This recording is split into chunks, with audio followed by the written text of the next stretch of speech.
Good morning. This is Regina Curry, and it is March the 20th, 2022. And this segment of Chasing Reparations is focused around Ketanji Brown Jackson. At last I checked, there was no action for H.R. 40. The last action was April 2021.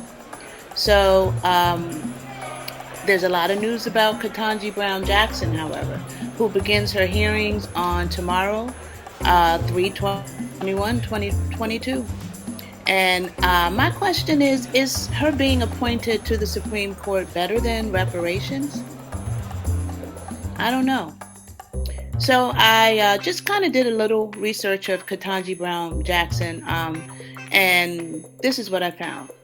So, on February 25th, 2022, President Joe Biden nominated Judge Ketanji Brown Jackson to become the 116th Associate Justice of the United States Supreme Court. Now, Judge Jackson was born in Washington, D.C., but she grew up in Miami, Florida. So she was born in D.C., grew up in Miami, Florida.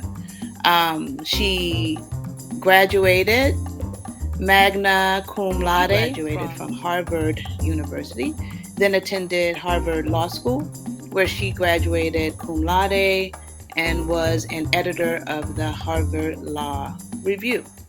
So, very prestigious background. A lot of people look at Harvard, as I do, as, it just seems like a lot of the same people that we're seeing in a lot of these really high positions have that one thing in common, Harvard.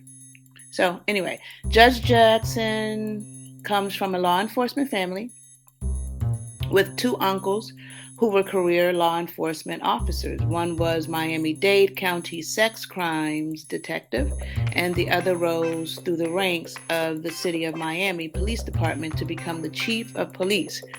Her brother served as an undercover officer in a drug sting unit in Baltimore, also after graduating from college.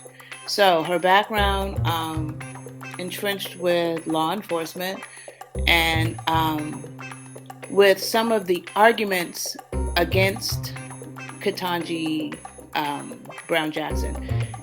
It was interesting that her uncle was a county sex crime detective, because this brings me to the first problem or issue that I see as confusing and a little unnerving. So Josh Hawley is a conservative, but I was actually reading the Christian Post, and they did a story on Ketanji Brown Jackson. And one of the issues that I'm just going to say Republicans, GOP, is making is that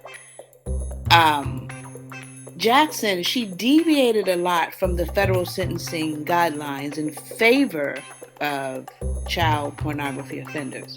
All right. And so there had been multiple images of child porn in one of the sex offenders' case. And the sentencing guidelines called for a prison sentence of up to 10 years. However, Jackson gave the offender 3 months in prison. There was another man that Hawley argues that possessed more than 100 child pornography videos, including a video of his own 10-year-old daughter. And he received a 70-month sentence from Jackson as opposed to the recommended 97 to 121 months. And so she has an issue with giving these offenders the maximum time. And so that is a bit unnerving to me. I mean, when you think of 71 months as opposed to 97 to 121 months, I mean, it's really not that much more time. And,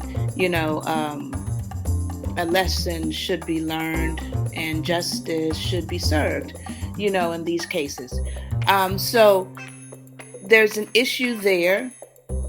And you'll probably hear that in the GOP in her hearings, some of her cases that she's ruled on in favor of child sex pornography offenders.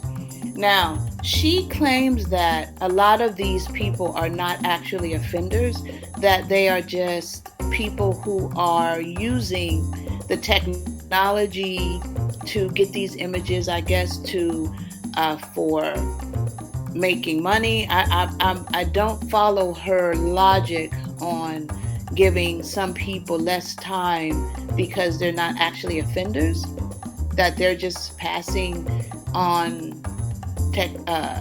pornography, or they're just doing it as a means of a hobby. I mean, her argument is really weird as to why she feels like some of these people deserve less sentences.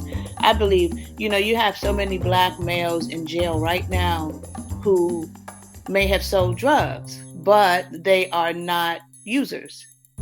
Yet they're getting the maximum sentences in a lot of things, and not just black males, but especially we have to, single them out because they're getting all these sentences, these maximum sentences for selling drugs, but they're not users. So I don't understand how you can make that claim that a person that has anything to do with child pornography, even if they're not an offender, is supposed to get less time.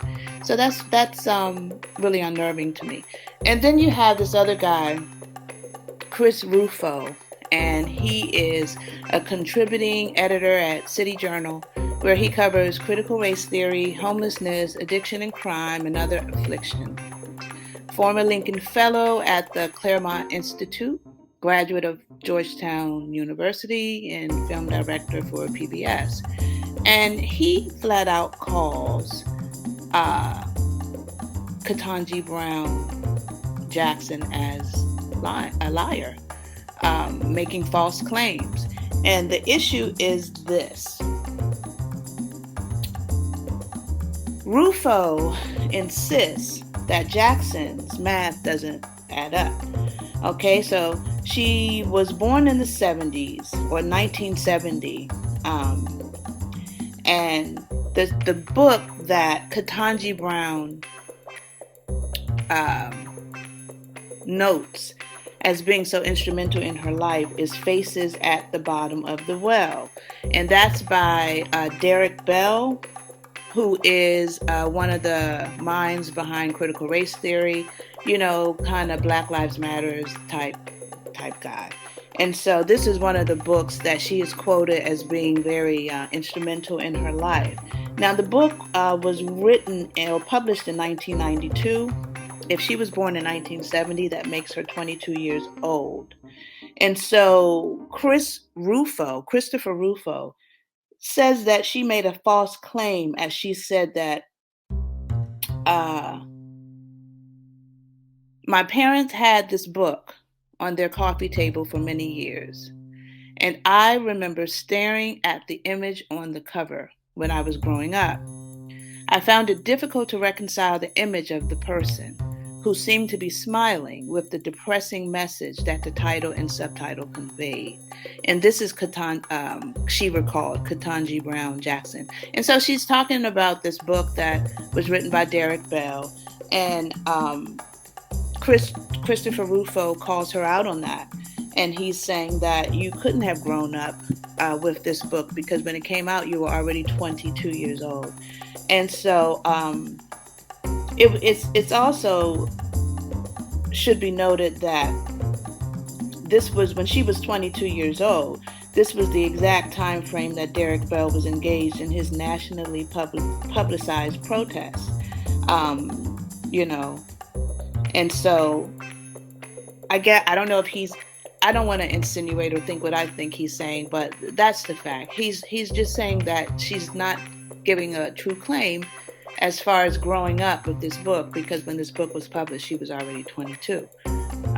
Now that can be argued. Some people might say, a 22-year-old is still growing up. So, but I just thought that was interesting at the time frames. And I think it's interesting that a woman who is so Black Lives Matters, and they're very progressive, they're very radical, and Derek Bell is very radical. And he outright says he lives to harass white people, and so that's for someone like that, Ketanji Brown Jackson, to consider that instrumental, and she's married to a white man. I don't understand that. And so, my final point that I find interesting about her records and her rulings, and how that would affect anything in my life, as far as making it to the Supreme Court, especially reparations, because that is an interest that I have.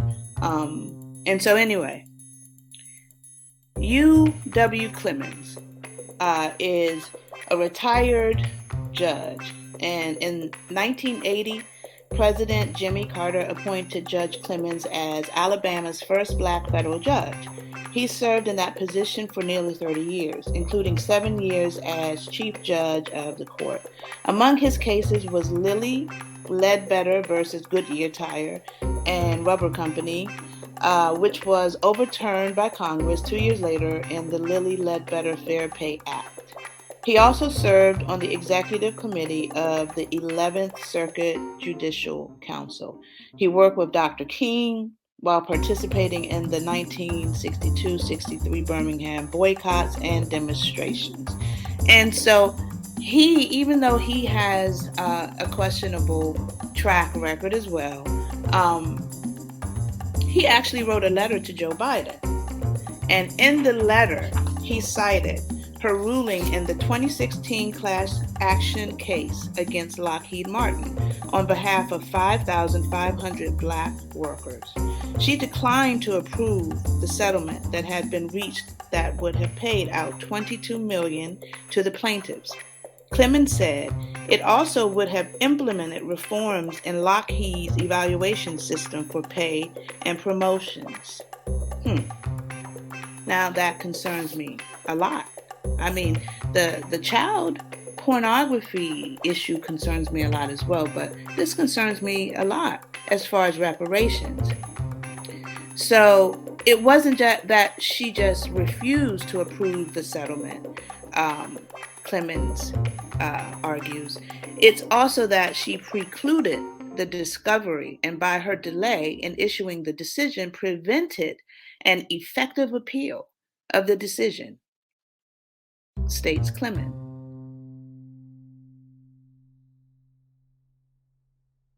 I mean, in that case with Lockheed versus Ross, she ruled against the African Americans, Black Americans is what I tend to use. So she ruled against Black Americans. And the issue about that case is one of her arguments for ruling against Black Americans in the Lockheed case was they should run by themselves, or they should go after their own cases by themselves, because if they joined, they might not get what they actually deserved in their individual cases, which I think is a trick.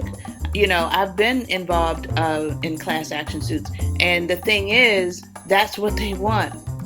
They want you to go individually. It's easier that way for them. When you join, it's too powerful. And so some people said that she was honorable in that decision, but I don't see that way. And I don't understand, if they came together, if the employees came together in the first place to go as a class, then that's what they should have been accepted as. And for her argument to be that they could basically do better individually, I just don't buy it. So I don't know. I don't know if this matters, her being nominated on the Supreme Court or to the Supreme Court. I know that after the hearings conclude, senators on the Judiciary Committee, which consists of an even split of Republicans and Democrats, will vote on whether to advance Jackson's nomination. So in the Senate, she has to get the support of the majority of senators in order to claim a spot on the court.